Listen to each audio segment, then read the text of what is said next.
হাত ভেঙে গেছে, কারো মাথা ফেটে গেছে, ক্যামেরা ফোন সব ওই জিকে গৌসের ছাত্রদল যুব দলের সন্ত্রাসী বাহিনী সব নিয়ে গেছে।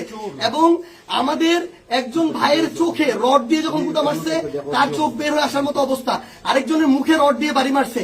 এই ভাইদেরকে এবং উনি আমার জেলা সেক্রেটারি এনসিপির, উনি একজন ভাইকে বাঁচাইতে গিয়ে রড দিয়ে উনার এই কনুই ভেঙে শেষ করে দেওয়া হয়েছে। আপনারা একটু কাছে নিয়ে আসেন, আপনারা যদি দেখেন যে এখানে উনার হাতটার কি অবস্থা হয়েছে, এই জায়গায় মানে এটা ধরার মতো কোনো অবস্থা নেই। এখানে মাথায় এই যে রড দিয়ে প্রত্যেকটা জায়গায় বাড়ি মারছে।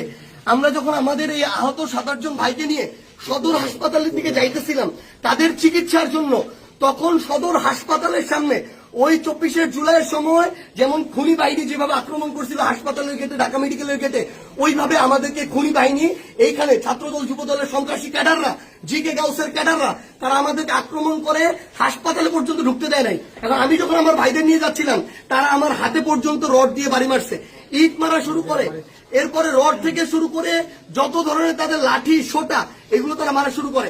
এবং ওইখানে আমাদের ছাত্র শক্তি, যুব শক্তির, এনসিপি অনেক ভাইকে তারা ওইখানে মানে ওই সবার সামনে ওখানে পিটায়। এবং আমরা এখানে পুলিশ দেখলাম, আমাদের সামনে থাকা তো দূরের কথা, আমাদের সাথে থাকা তো দূরের কথা, এত বড় হামলার পরে তারা পিছনে দাঁড়ায় দাঁড়ায় নাটক দেখতেছে। এই ছিল অবস্থা। এই যদি হয় বাংলাদেশের অবস্থা, তাহলে তারেক রহমানকে জবাব দিতে হবে। এটা কি তারেক রহমানের সন্ত্রাসী বাহিনী, যেই বাহিনী মানুষের উপরে এইভাবে শুধুমাত্র দ্বিমত করার কারণে, সমালোচনা করার কারণে এভাবে আক্রমণ করতেছে? সালাউদ্দিন আহমেদকে জবাব দিতে হবে।